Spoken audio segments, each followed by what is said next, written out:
Hola, ¿qué tal? Buenos días. Muchas gracias por acompañarnos esta mañana. Estamos muy contentos porque hoy vamos a tener un invitado de lujo, el doctor Ricardo Correa Rotter, quien además de ser uno de los nefrólogos más destacados, es parte fundamental de NEF. Sin él, yo creo que NEF no existiría. Siempre preocupado por brindar información a sus pacientes y por llevar la educación, porque está convencido que la educación puede cambiar vidas. Es así como nace este proyecto de divulgación. Y nuestra charla de hoy, nuestro diálogo, está enfocado al equipo renal, al equipo de apoyo, a los pacientes, a los profesionales, y básicamente es una charla para, pues, de divulgación y de ver cómo nos hacemos todos juntos más fuertes. Bienvenido, doctor. Es un honor tenerlo con nosotros. ¿Cómo Marisol, está? hola, ¿cómo te va? Buenos días, buenas tardes ya. Gracias por las porras, pero si tengo que hacer honor a la verdad, el verdadero corazón de NEF se llama Marisol. Tú eres el corazón de este esfuerzo y sí, comparto contigo plenamente esta visión en la que hemos pues estado enfrascados en algún tiempo ya, que es difundir conocimiento, difundir educación y ayudar así a que el paciente y su familia se empoderen. El tener más información sin duda es poder, y se empoderan para poder ayudar a mantener su salud. Esto es fundamental. Y bueno, pues gracias por la invitación a este foro, que entiendo está fundamentalmente dirigido a pacientes y a familiares o a público en general. Eso no quiere decir que no, seguramente tendremos algunos colegas, algunos médicos conectados. Si en algún momento la información que difundo parece elemental, quiero que quede claro que está siendo enfocado fundamentalmente al paciente, a la comunidad en general. Gracias, Marisol, estoy a tus órdenes. Gracias, doctor. Uno de los temas que hay ahora en este nuevo entorno es que sale tanta información todo el tiempo, estamos tan bombardeados y de repente no existe de manera natural este vínculo entre especialistas y pacientes para que podamos tener la mejor información y así generar un cambio. Entonces yo empezaría preguntándole, ¿dónde estamos parados? ¿Cuál es la situación para los pacientes crónicos en medio de esta circunstancia tan atípica? Bien, pues nos encontramos en uno de los momentos más complejos de los últimos 100 años, tal vez. Desde una pandemia previa a principios del siglo pasado, no había habido algo tan complejo como esto. Y hoy mismo oía en una presentación de otro carácter de tipo financiero que de la Segunda Guerra Mundial para acá, este sin duda es el momento más complicado que ha tenido la humanidad. Nos enfrentamos a una pandemia que ahora se presenta en un entorno muy diferente, en el entorno en que la red de la información ha explotado, pero también hay que ponerlo muy claro, la red de la desinformación ha explotado. Lo primero que tenemos que tener mucho cuidado es cuál es nuestra fuente.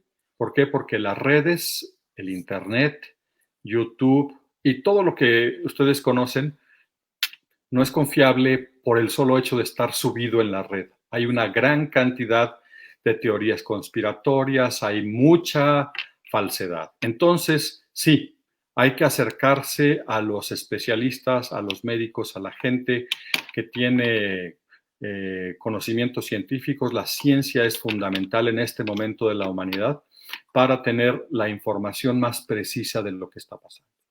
¿Qué está pasando? Pues estamos en un momento muy crítico, estamos en una pandemia que ha alcanzado a más de 200 países, nuestro país no es la excepción y de hecho es uno de los fuertemente afectados. En el momento actual estamos no sabemos si estamos en la cúspide o no, esto todavía está por definirse, pero en un momento en el que hay un número creciente de infectados, día a día vemos más personas afectadas y más tristes decesos.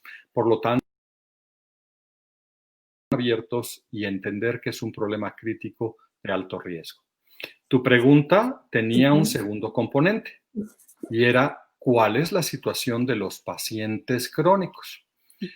¿De qué estamos hablando de pacientes crónicos? Bueno, pues este es un foro renal, pero a la par de los pacientes renales están muchas otras patologías, muchas otras enfermedades crónicas. Los enfermos de hipertensión arterial, las personas que tienen cáncer, las personas que tienen enfermedades cardíacas y, por supuesto, los pacientes renales y aquellos que han recibido un trasplante. Toda esta población es población de alto riesgo.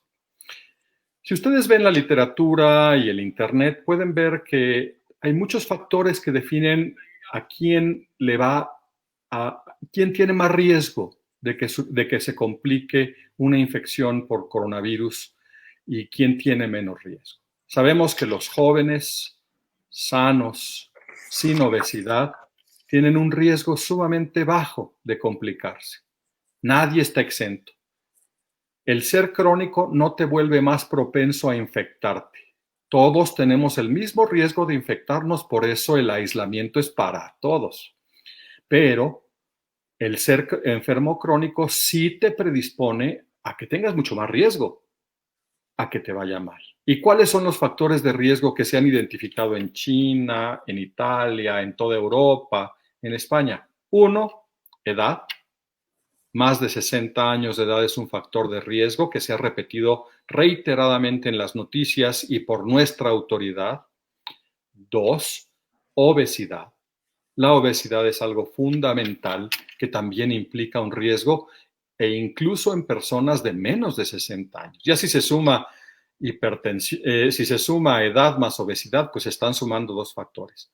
Tercero, hipertensión arterial, enfermedades renales y otras enfermedades crónicas.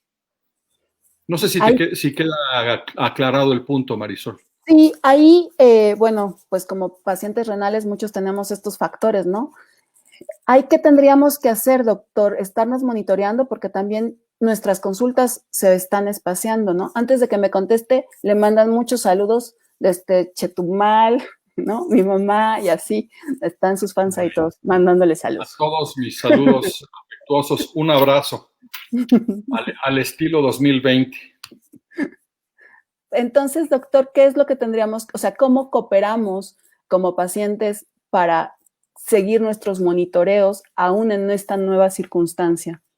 Bueno, lo primero que tenemos que tener muy claro es que al ser sujetos de mayor riesgo, al tener posibilidades mayores de complicarnos, tenemos que ser doblemente cuidadosos en el distanciamiento social en la medida de todo lo posible y de ser posible completo. El distanciamiento social, el mantener la distancia con la comunidad, el no salir a lugares donde hay muchas personas, incluso el permanecer en casa es fundamental.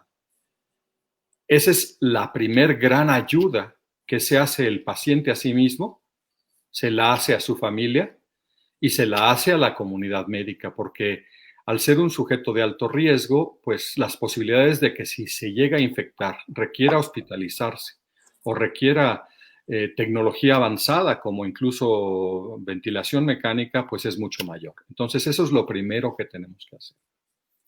La segunda pregunta que hiciste, la segunda parte de tu pregunta, y a ver si la entendí bien, es en relación a nuestra vigilancia. Aquí hay muchos tipos de pacientes. Tenemos el paciente en hemodiálisis crónica, por ejemplo, que no puede aislarse y del cual dedicaré una parte a hablar de él para dar una serie de indicaciones. No puede aislarse porque tiene que ir a su unidad de hemodiálisis con la periodicidad con la cual está citado, 2 o 3 veces por semana. Pero el que está estable, que ha ido a consulta recientemente, que tiene una consulta citada en estos momentos, que tiene una consulta programada a largo plazo o a mediano plazo, ese paciente lo que debe hacer es mantener su aislamiento y, de preferencia, si tiene síntomas, tratar de contactar al equipo médico que le atiende de alguna vía. Por ejemplo, en nuestro instituto tenemos una línea telefónica para los pacientes renales, otra para los pacientes trasplantados, en el cual tratamos de resolver. ¿Por qué? Porque muchos hospitales están siendo reconvertidos a centros coronavirus. ¿Y por qué esto? Pues por la necesidad epidemiológica.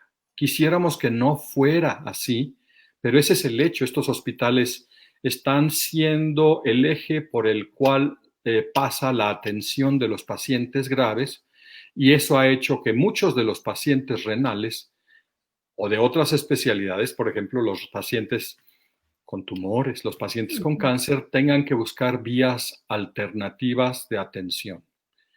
Obviamente, si un paciente renal o un trasplantado requiere hospitalización o manejo hospitalario de cualquier naturaleza para algo diferente a coronavirus, tendrá que buscarse un centro alternativo.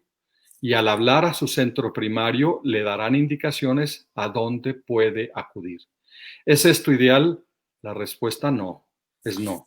Lo No, ideal sería sí, que todos sí, claro. tuviéramos nuestra puerta abierta en nuestro hospital.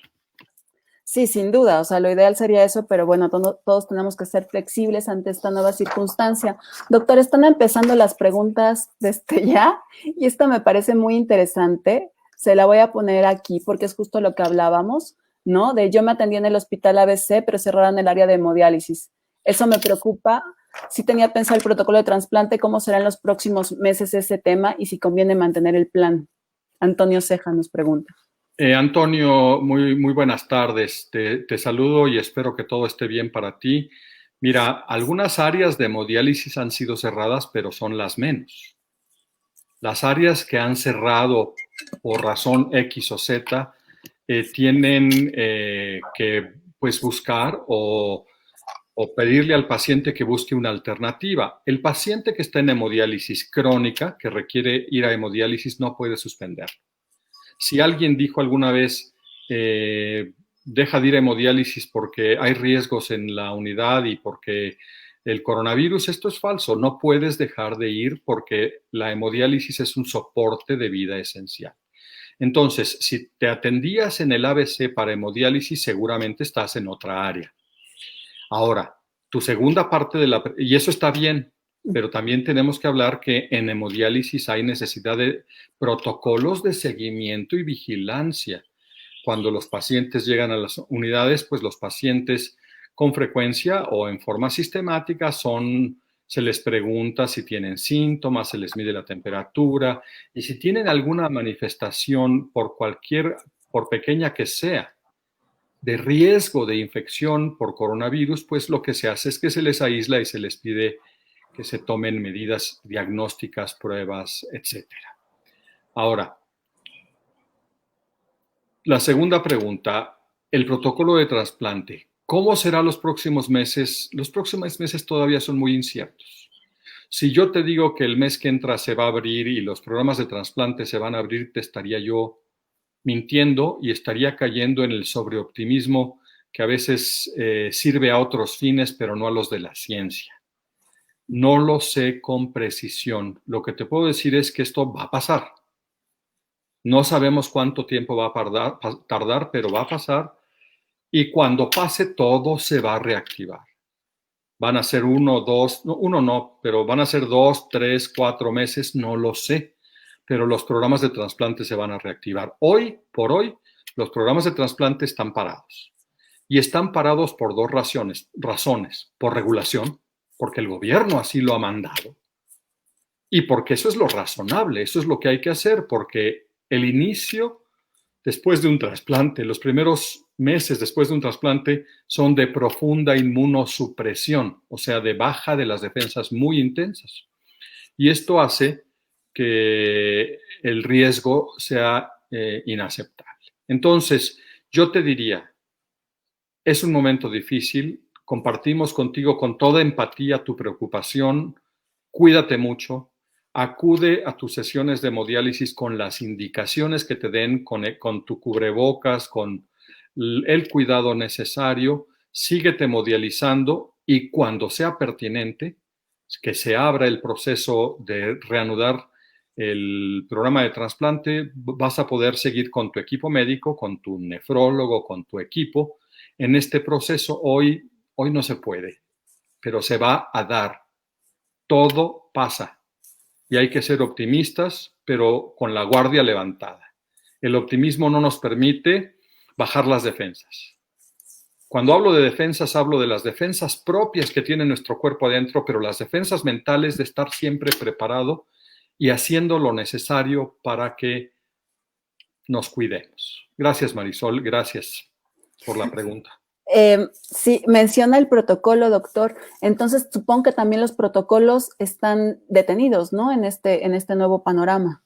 Los protocolos de trasplante. Exacto. O sea, si tengo un donador vivo y estaba en el protocolo, se Esto para. es lo razonable. Por lo menos el Senatra así lo ha solicitado. Hay un documento oficial en el que pide que los procesos de trasplante sean no detenidos en forma indefinida, sino suspendidos transitoriamente ante la inminencia de la pandemia cuando lo enviaron, y hoy en día ante la presencia de la misma, pues es fundamental que estos protocolos estén en stand-by, están en espera de continuar.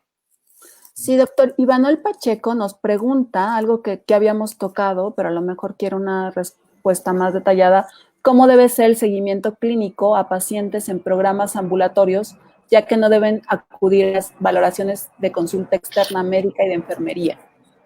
Bien, Imanol, gracias por tu pregunta. Ambulatorios son muchos tipos de pacientes. Están los pacientes renales antes de diálisis, prediálisis. Están los pacientes en diálisis peritoneal. Están los pacientes en hemodiálisis y, por supuesto, los trasplantados. Todos esos pacientes son ambulatorios en el área renal. De los que ya hablé, y reitero solo muy brevemente, es el paciente de hemodiálisis. Ese paciente tiene que ir a sus sesiones de hemodiálisis con las indicaciones precisas que se le den. El paciente que está en diálisis peritoneal es diferente el caso, tiene la gran ventaja de que el tratamiento se hace en casa, y si tiene una consulta cada 2 o 3 meses habitualmente y le va a tocar una consulta el mes entrante, pues lo que va a suceder es que su médico le va a postergar esa consulta 1 o 2 meses hasta que sea razonable y más seguro poder atenderlo, y las instalaciones o los hospitales tengan todo lo necesario para hacerlo. Pero ¿qué pasa si hoy un paciente que se atiende en un centro que es fundamentalmente coronavirus requiere atención inmediata? Pues hay que buscar hospital alternativo. En la Ciudad de México hay una lista de hospitales que son específicos para coronavirus, y que, por ejemplo, el Instituto Nacional de Ciencias Médicas y Nutrición, que hace muchos trasplantes y tiene pacientes en diálisis de diversos tipos, pues los pacientes, si un paciente en diálisis peritoneal de nuestra institución o un trasplantado requiere hospitalización, no se puede hospitalizar. Tenemos atención telefónica, tenemos atención para resolución de dudas.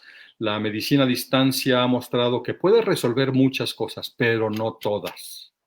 Habrá algunas que tienen que requerir de la presencia física. Por ejemplo, y no hablemos de enfermedades crónicas, hablemos de una apendicitis aguda. Y una apendicitis le puede dar a un chiquillo de 15 años sano, o le puede dar a cualquier paciente, incluyendo un paciente trasplantado. Una apendicitis aguda se tiene que operar, se tiene que atender. Un sangrado de tubo digestivo, muchas cosas. Esas cosas que esperamos de verdad que a ninguno de los que nos escucha y ninguno de nuestros pacientes o ninguno de los que hoy padecen enfermedades crónicas lo presenten, pues en algunos se va a dar. Y entonces tendremos que buscar, uno, el contacto posible con el médico o grupo de médicos que me atiende para recibir la instrucción de cómo y dónde atenderme. Espero, Imanol, haber sido claro y resuelto. Espero que si hay alguna otra pregunta, aquí estamos, por supuesto. Sí, justo estaba pensando mientras lo escuchaba, doctor, que de alguna manera los pacientes, quienes hemos sido pacientes o trasplantados o en tratamiento, tenemos cierta costumbre de lavarnos las manos con mayor frecuencia, ¿no? Siempre nos estamos cuidando de las infecciones, y esto que ahora toda la población en general tiene que seguir, nosotros de alguna manera ya lo hacíamos previamente. Entonces, y esto tiene que ver con esta pregunta que nos hacen, que por cierto es Cris: si los trasplantados debemos usar el tapabocas todo el tiempo cuando estemos fuera de casa, ya sea en lugares abiertos como el campo. Yo vivo en el campo y tengo esa duda. Bueno, primero que nada, Qué bueno que se lavan las manos muy seguido, Marisol. Y Sí. ojalá todo el mundo lo haga porque estamos aprendiendo a hacerlo muchas veces al día con la finalidad de entender que es por ahí y después con llevarnos la mano a la cara como nos comunicamos. Pero déjame responder la pregunta de nuestra amiga que nos pregunta aquí, que se apellida Menotti. Es Cris, Por es lo menos- Cristina. ¿Perdón? Es Cris. ¿Se acuerda, Cris? Ah, Cris, hola, gusto en saludar.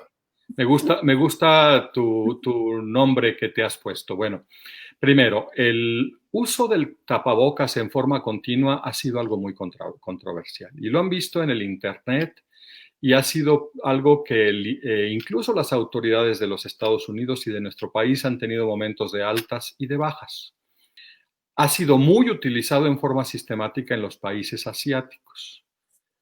Hoy en día creemos, y nuestra autoridad también lo está promoviendo, que el uso del tapabocas al salir de casa en las áreas urbanas es siempre deseable, no solo para protegernos nosotros, sino para proteger a los demás.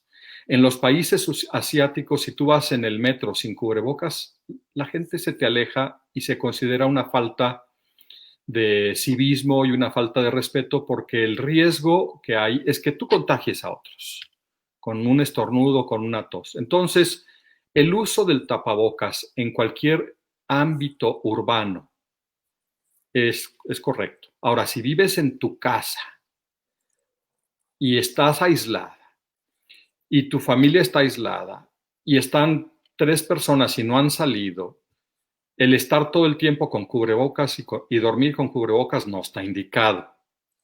El hecho es para salir, si vas a salir a caminar al parque, si vas a salir a dar la vuelta a la manzana, si tienes que salir a la fuerza a comprar algo en el súper, ¿sí? Si te tienes que subir a un taxi o a un Uber, por ejemplo, o a un medio de transporte colectivo con más razón, porque la cercanía de la gente es mayor.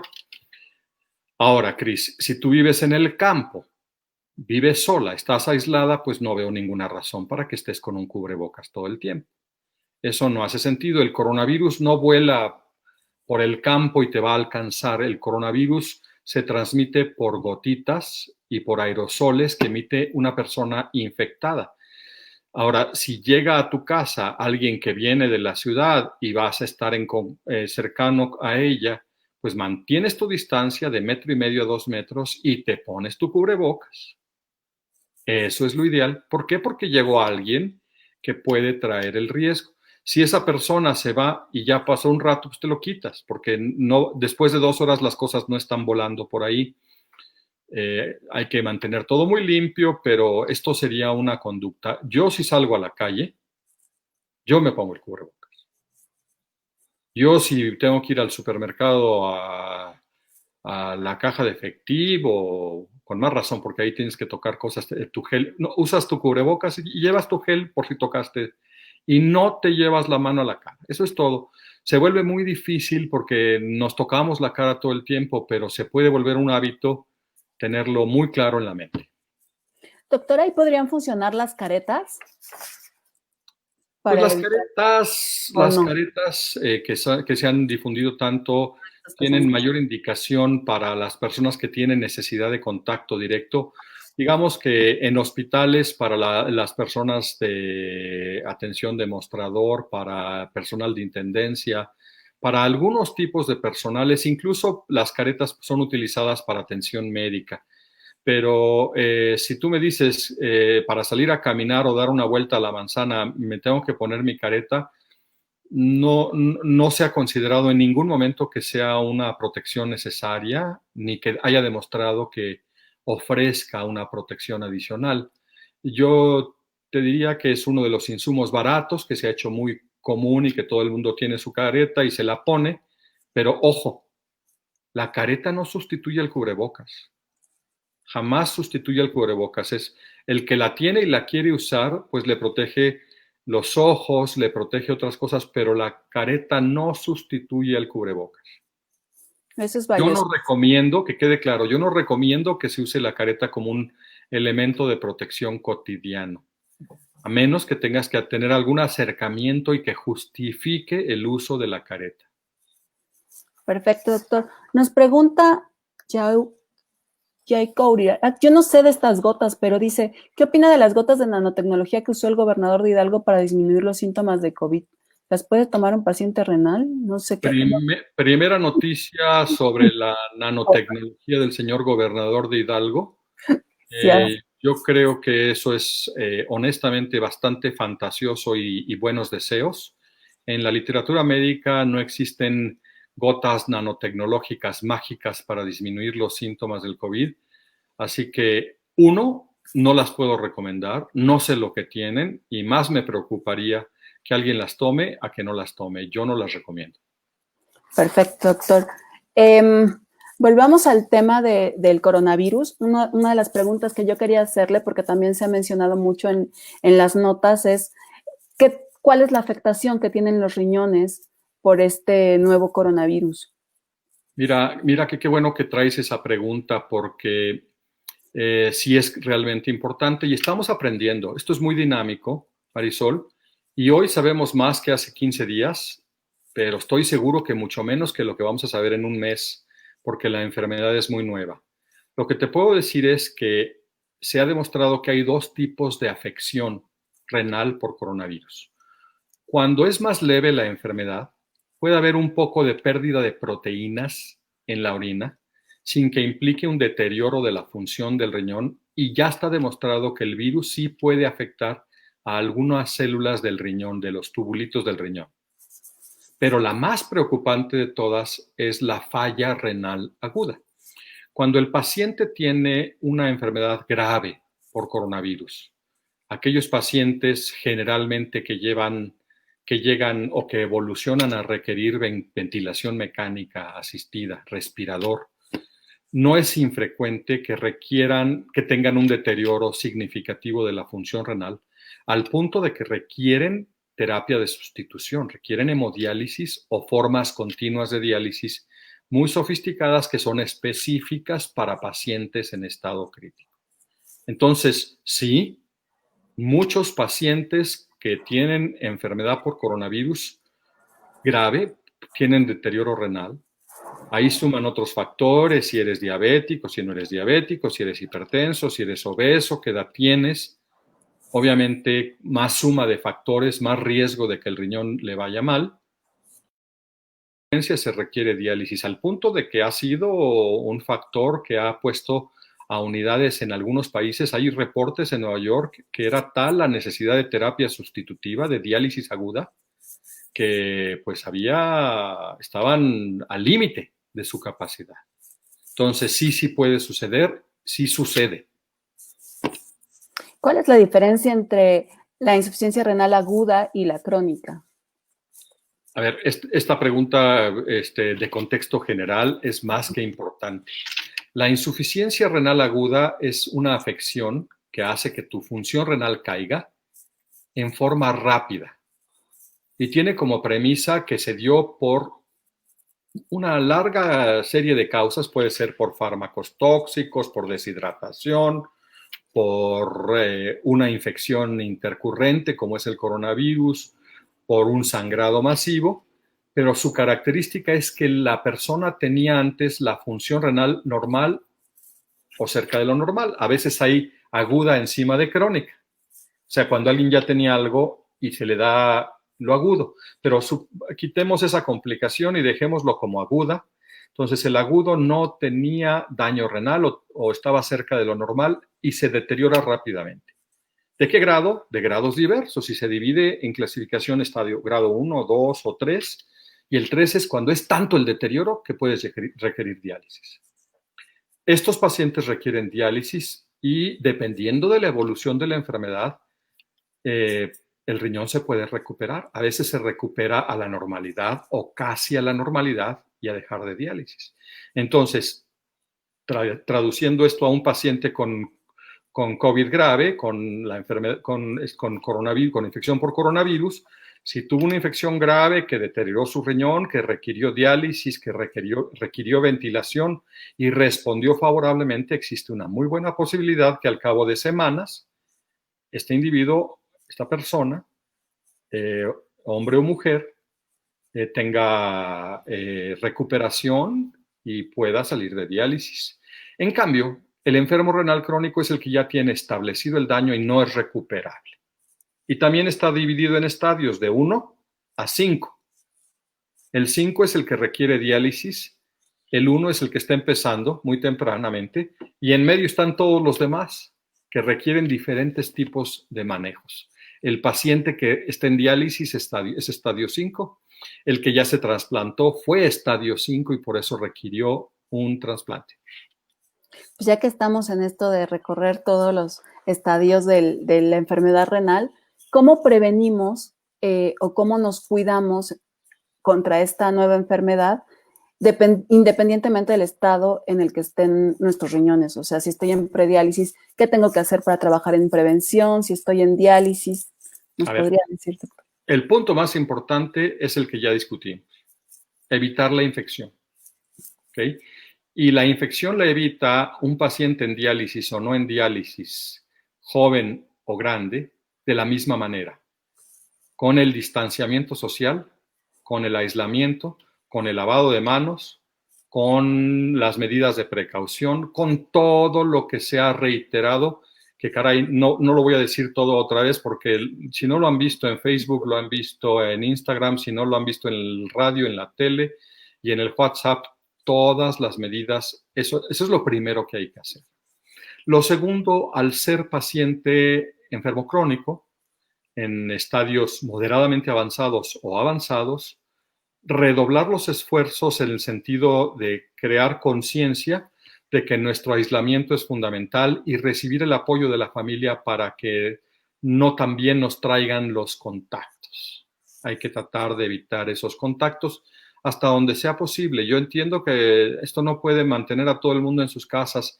La pandemia tiene muchos males, pero el mal de encerrarnos todos y parar la economía va a llegar un momento en que va a ser insostenible y tenemos que aprender a convivir con esto de alguna manera que esperamos que esté en otro momento de la curva. Tercero, no suspender medicamentos. Han habido muchas comunicaciones, algunas fundamentadas y otras no, pero hoy hay claridad. Por ejemplo, que el manejo antihipertensivo no debe suspenderse. Por ahí se decía en la literatura que había que suspender los antihipertensivos más usados, que son los IECAs o los sartanes, como el captopril, ramipril, lisinopril. Hoy se sabe con claridad absoluta que tomar estos medicamentos no es un factor de riesgo para que te vaya peor ni para que te dé más fuerte la infección. El problema es ser hipertenso y estar descontrolado. La otra cosa son los hábitos de vida, Marisol. Quienes estamos gorditos, si empezamos a tiempo, cada peso que logramos perder es un gramo de ayuda que le damos a nuestra protección. Tampoco quiero decir que si yo tengo 20 kilos de sobrepeso y los bajo, ya quedé inmune contra el coronavirus. No, eso no es así. Pero sí, el no tener sobrepeso o el no tener obesidad ayuda. Por lo tanto, comida sana, actividad física. ¿Pero cómo si estoy encerrado? Pues mira, aunque sea pegando de brincos en el patio o haciendo lo que puedas hacer en tu entorno. Comer sano, bajarle a las grasas, tomar nuestros medicamentos y si es necesario comunicarnos con nuestro equipo médico para que nos diga qué hacer. Claro. ¿Por dónde? No irnos, o sea, si yo me voy ahorita como enfermo crónico a la puerta de nutrición para que me atiendan, va a haber personal que me va a decir, por su protección, aquí no es. En este momento no. Y hay que buscar las alternativas. Igual en hospitales del Seguro Social, igual en hospitales del gobierno de la Ciudad de México, hay hospitales que están más dirigidos a la atención de la pandemia y que están recibiendo el apoyo de otros hospitales. Sí, sin duda, doctor. Yo creo que una gran herramienta es la tecnología, ¿no? El poder informarnos a través de estos foros o buscar en YouTube. Ayer tuvimos a Sonsoles de Transplant, tiene entrenamientos para pacientes renales, ¿no? Buscar estas plataformas para irnos ayudando a pasarlo de la mejor manera. Otro de los temas que se ha tocado, doctor, tenía que ver con la coagulación. Entonces también muchos de los pacientes renales tomamos muchas veces medicamento para anticoagulantes y esto. ¿Qué tiene que ver coronavirus y coagulación en pacientes? Mira que la pregunta nuevamente es más que pertinente. A lo largo del inicio de la pandemia y de su evolución, se fue haciendo evidente que la infección del paciente tiene varias etapas. Y al principio es la infección y hay algunos síntomas como fiebre, tos, pero llega un momento en que, sobre todo en quienes evolucionan mal, que por cierto hay que aclararlo, son la minoría, ¿eh? De cada 100 pacientes que se infectan, 80 pasan con síntomas leves o algunos incluso sin síntomas. Por eso los síntomas leves tampoco hay que ignorarlos porque podemos llegar a ser contaminantes. ¿Me explicó? Pero bueno, si pasamos esa etapa y nos deterioramos, empiezan a haber una serie de fenómenos adicionales.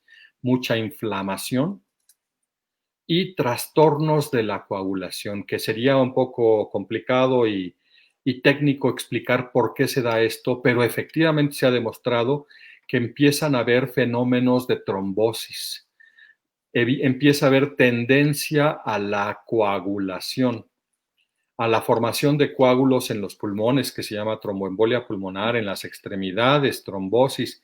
En muchas partes de nuestro cuerpo pueden haber formación de coágulos. El manejo de esto es realmente técnico y médico y está ligado a un caso de coronavirus que progresó. Y en muchos casos, en una gran mayoría de los casos que tienen estas condiciones, se debe anticoagular o usar terapia específica. En ningún caso se recomienda anticoagulación autoprescrita. ¿Por qué? Porque la anticoagulación no es inocua. Si te sobreanticoagulas, puedes tener un sangrado masivo que ponga en peligro tu vida.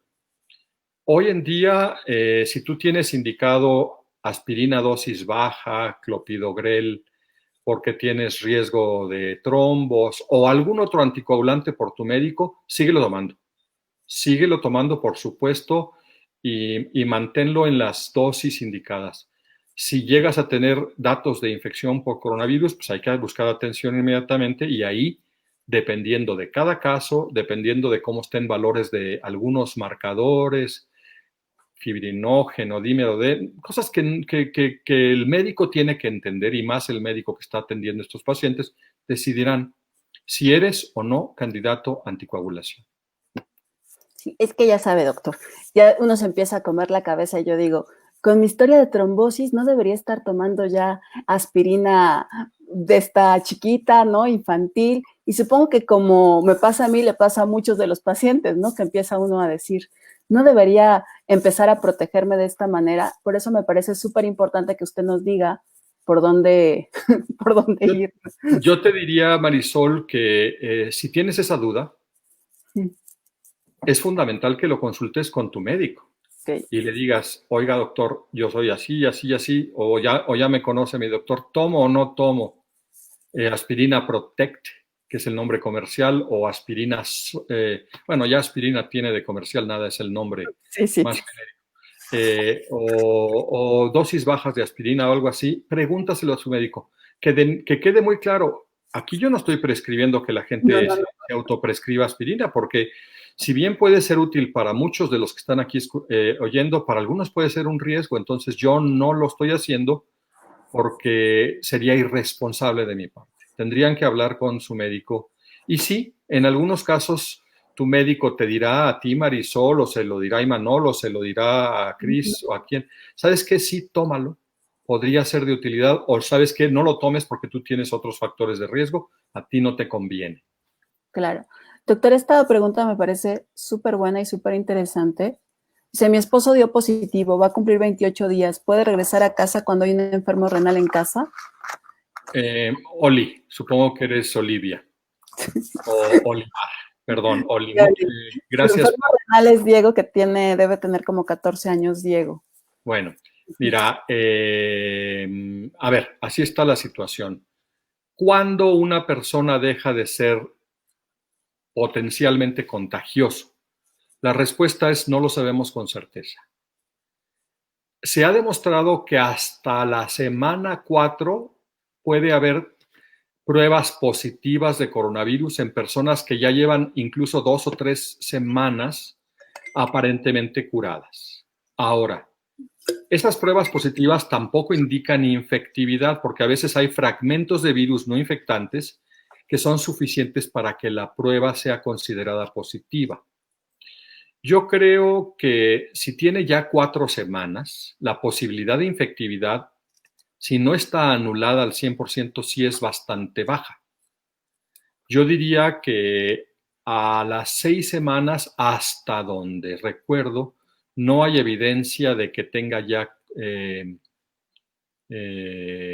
infectividad demostrada en ningún momento. Sin embargo, su regreso a este momento pues puede ser razonable manteniendo algunas precauciones de distancia de aislamiento social, en el sentido de que todavía no es momento de los brazos, ni de los abrazos, ni los apapachos, mucho menos, y más si hay un enfermo renal en casa. Entonces, el pequeño de 14 años es el miembro de la familia que está enfermo, se le está cuidando, por lo que veo, en forma más que apropiada, al punto de que pues el papá está fuera de la casa y ya por 28 días. Lo que sí es que todos somos empáticos con esta terrible situación de tener que estar lejos de nuestros seres queridos. Si a veces nos duele no poderlos ver más que por Skype o por Zoom, con esta situación es doblemente complejo, pero pues, han hecho mucho esfuerzo. Ya tiene 4 semanas y creo que se está acercando pronto el momento en el que el regreso está más que justificado. Yo creo que después de 28 días y tener por lo menos 2 o 3 semanas que no tiene síntomas, con algunas medidas de precaución puede regresar.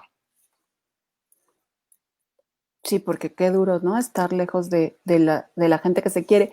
Doctor, nos preguntan sobre algo que también nos han preguntado antes y yo no sé cómo funciona, no sé si usted tenga más información, que es el factor de transferencia. Esto creo que es algo que se creó en el Instituto Politécnico. Sí, hay mucha información y contradictoria.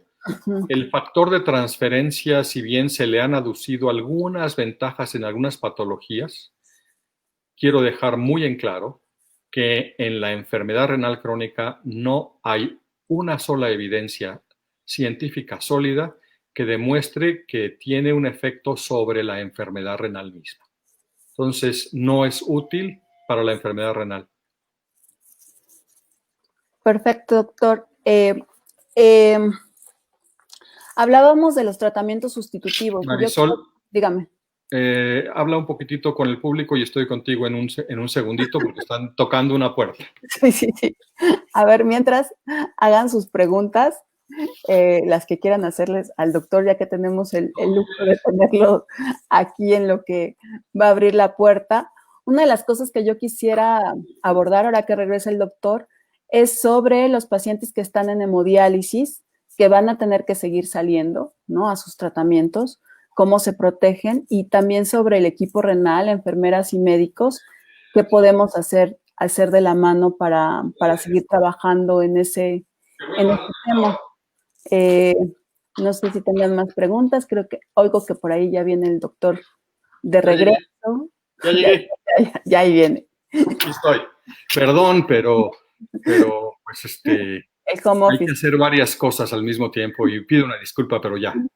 Aquí Sí. Están haciendo ya preguntas. Yo lo quería, ya se desataron porque ya.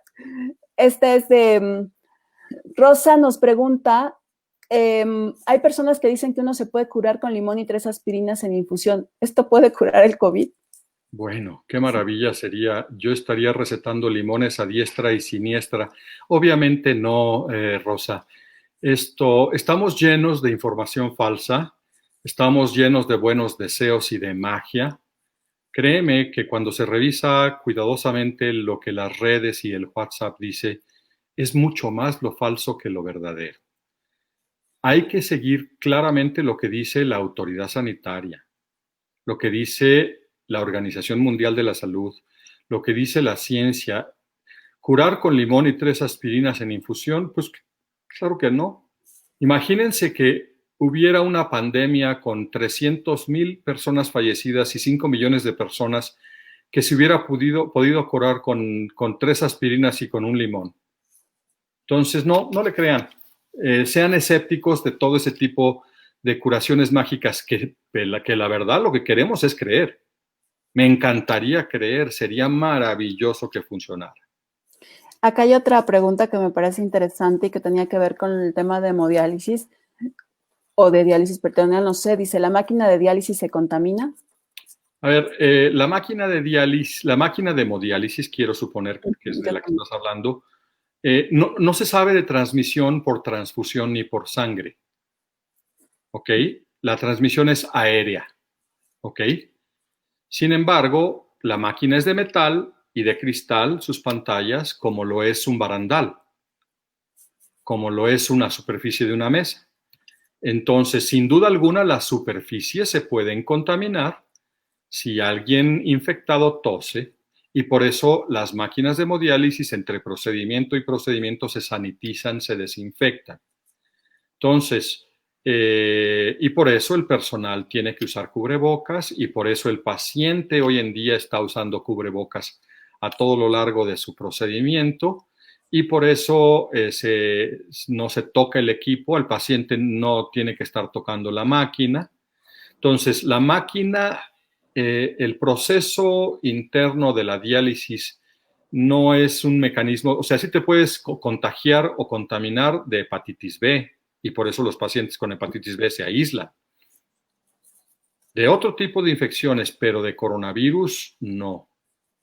Pero si la superficie está contaminada, pues es como alguien tose encima de una mesa y tocas la mesa que tiene pequeñas gotitas de la respiración y de esa persona que tosió y que está infectada, pues, y te llevas la mano a la boca, pues, o a los ojos, entonces te puedes contaminar. Sí, yo pensaba en las islas que hay solo para pacientes que tienen hepatitis B. ¿Se está considerando en algún momento, doctor, hacer esto para tener como islas especiales para gente que tenga COVID? Absolutamente. Pero eso está perfectamente sugerido. Hay publicaciones incluso nacionales. Tenemos una que nosotros publicamos hace algunos meses, el Seguro Social, las asociaciones americanas, europeas. Hay muchas informaciones de qué hacer en la unidad de hemodiálisis si un paciente es positivo. Y un paciente positivo tiene que aislarse. ¿Con qué tipo de aislamiento? Pues por lo menos las sillas deben estar un poco separadas. Hay una serie de lineamientos específicos que obligan, o sea, o en algunas unidades, por ejemplo, se han modificado los turnos. ¿Por cómo? O sea, ya en México, como en Wuhan, en China, como en Europa, han surgido pacientes en hemodiálisis positivos. Que por cierto, algo interesante que vale la pena mencionar es que todo el mundo pensaba que los pacientes en hemodiálisis les iba a ir catastróficamente mal, igual que a los trasplantados. Y hoy sabemos que ni tanto, que les va parecido y depende de otros factores de riesgo para que tampoco nos apaniquemos, ni tampoco nos descuidemos. Pero estos lineamientos específicos que hay que hacer en la unidad de hemodiálisis obligan a cambiar las políticas y la logística.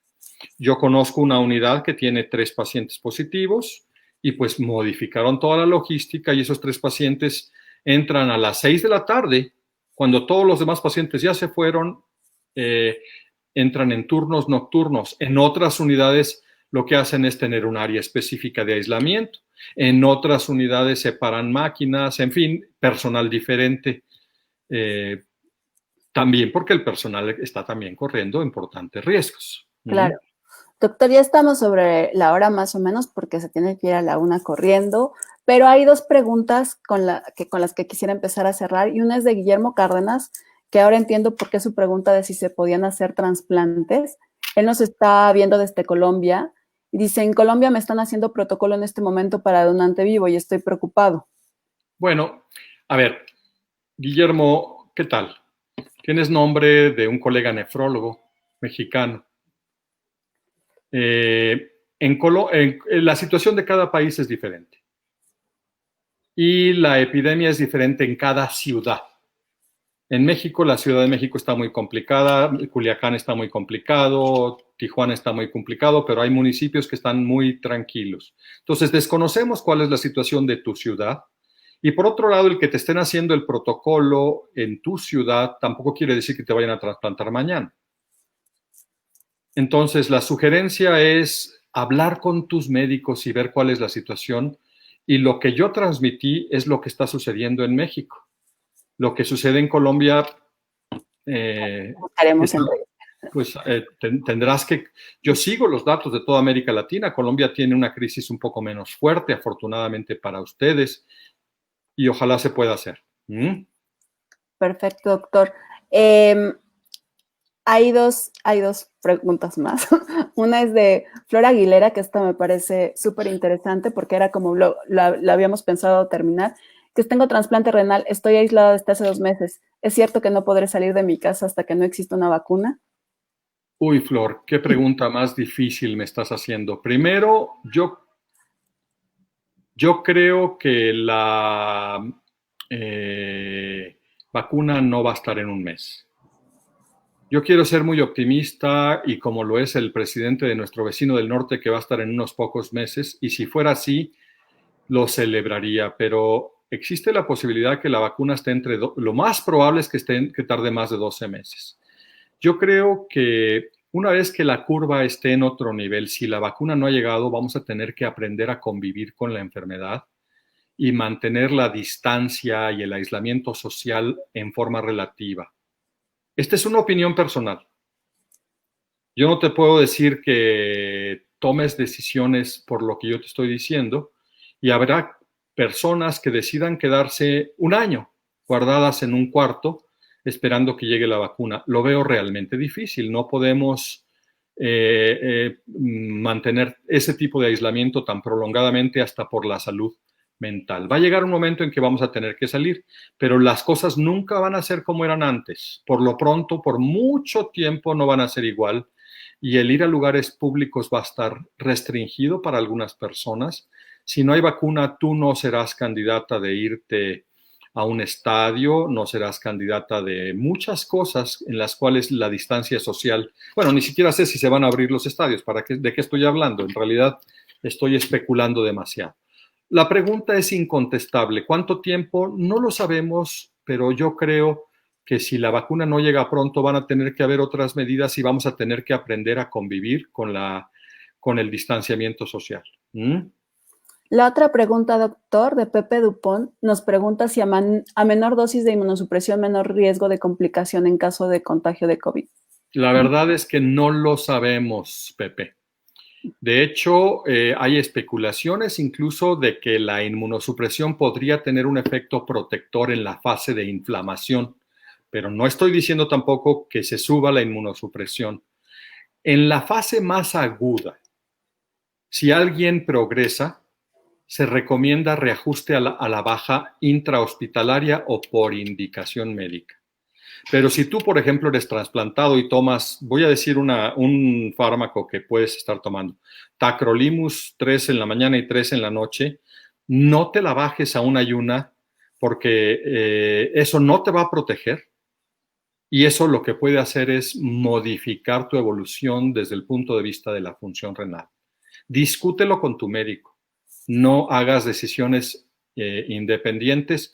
Y dejo muy en claro que no es una conducta sistemática reducir la inmunosupresión del paciente ambulatorio para evitar el riesgo. No se hace. Perfecto, doctor. Le mandan saludos de Chile, Argentina, saludos al jefe Correa, y vamos a cerrar ahora sí con esta, que me parece que es una pregunta muy importante que llega desde Argentina. Dice, soy Ricardo Taboada de Argentina, trasplantado renal, me falta solo un mes para el año de trasplante, mi proteinuria está subiendo, ¿esto es normal? Bueno que hubo una pregunta que no tiene que ver con COVID. Gusto en saludarte, saludos hasta la Argentina, a ti y a todos mis muchos amigos argentinos. Mira, Ricardo, no es normal y habrá que ver la magnitud del incremento de la proteinuria. Uno, si la tenías antes o no, porque en algunos casos de eso depende que suba la proteinuria, si es que pudiera haber datos de recurrencia de la enfermedad en el riñón trasplantado, o de algún otro dato. O sea, si tu proteinuria estaba en 30 y subió a 50 y era microalbuminuria, te diría no te preocupes, tranquilo, no pasa nada, esto es menor, no es significativo. Pero si hay un incremento significativo de proteinuria, que estamos hablando en niveles de cientos o valores más elevados, sí, es algo que tienes que consultar con tu médico nefrólogo. La proteinuria, si desapareció y vuelve a empezar a subir y está subiendo, y puedes decir estaba aquí y luego estuvo aquí y luego estuvo aquí y luego está aquí, eso no es normal. Platícalo con tu médico. Tampoco quiere decir que te esté pasando algo trágico y que tu riñón se vaya a perder. No, no, no, no hay una correlación. Depende de muchísimas otras cosas. Necesitas platicarlo con tu médico. Puede tener diferentes implicaciones. Pues muchas gracias, doctor. Por ahí nos preguntaba Víctor lo de regresar a su casa después de estar, de haber salido positivo, pero ya su pregunta ya la hizo su esposa, la doctora Angelita, anda por ahí. Víctor, te mandamos un saludo afectuoso y que todo sea para bien, para ti y para tu familia. Pues muy bien, doctor, pues agradecerle su tiempo, su entrega, su dedicación. Y ya nada más si quisiera cerrar con algunas recomendaciones generales que hablábamos antes de salir en vivo para todos los pacientes y el equipo renal. ¿Qué nos queda por hacer para estar frente a esto? Bueno, pues los enfermos renales en todas sus etapas son, como somos todos, parte de una comunidad. Y tenemos que ser solidarios y empáticos con todo lo que está sucediendo y mantener nuestra participación activa. ¿De qué forma? El punto más importante de la participación activa es el cuidado personal y familiar. Si yo me cuido, si yo me aíslo, si yo me guardo, estoy cuidando a los demás y me estoy cuidando a mí. Insisto muchísimo en eso. Mientras sea esta la etapa de la pandemia en la que estamos en un pico tan alto de contagio, hay que guardarnos. Sé lo difícil que es. Segundo, no abandonen sus tratamientos. El paciente en hemodiálisis tiene que salir, que siga acudiendo con todos los cuidados y atendiendo las indicaciones de sus médicos. El paciente trasplantado, que siga con mucho cuidado. El que está en estudio para un posible trasplante, que no desespere. Comparto con ustedes la angustia de saber que ya iba yo para allá y ya estaba yo hasta arriba en la lista de espera, ya tenía yo mi donador sentado esperando, echándome porras porque me iba a donar un riñón y tuvimos que parar. Esto es lamentable, pero no hay que desistir. Llegará el momento y todo regresará a la normalidad. Y les pido que pues seamos positivos, seamos empáticos con la comunidad, seamos empáticos con la comunidad médica también, que está pasando momentos muy difíciles. Muchas enfermeras y muchos médicos están en el frente de batalla, dando la pelea con un valor que realmente me parece encomiable y algo que tenemos que reconocer. No suspendan sus medicamentos y recuerden el valor que tiene la vida. Cada día es una nueva oportunidad. Vívanla hoy con intensidad, vívanla con pasión, vívanla con acercamiento a sus seres queridos, aunque no los puedan tocar. Con tenerlos cerca aquí, eso es muy importante. Gracias, Marisol. Ay, qué bonito, doctor. Pues aquí estaremos. En la semana próxima tenemos otras dos charlas más. Mayo ha sido un mes intenso. Utilizamos esta ventana para acercarnos al conocimiento a través de nuestros doctores y del equipo renal. Déjenos en sus comentarios si quieren que sigan estas conexiones NEF y qué temas les gustaría que tocáramos. Muchas gracias, doctor. Pues gracias a ti, Marisol. Gracias a Cuau, que está para atrás en todo lo técnico. Gracias a todos quienes nos acompañan de diferentes partes de nuestro continente y por supuesto de nuestro país. Un abrazo afectuoso. Que esté muy bien, doctor. Hasta luego. Chao.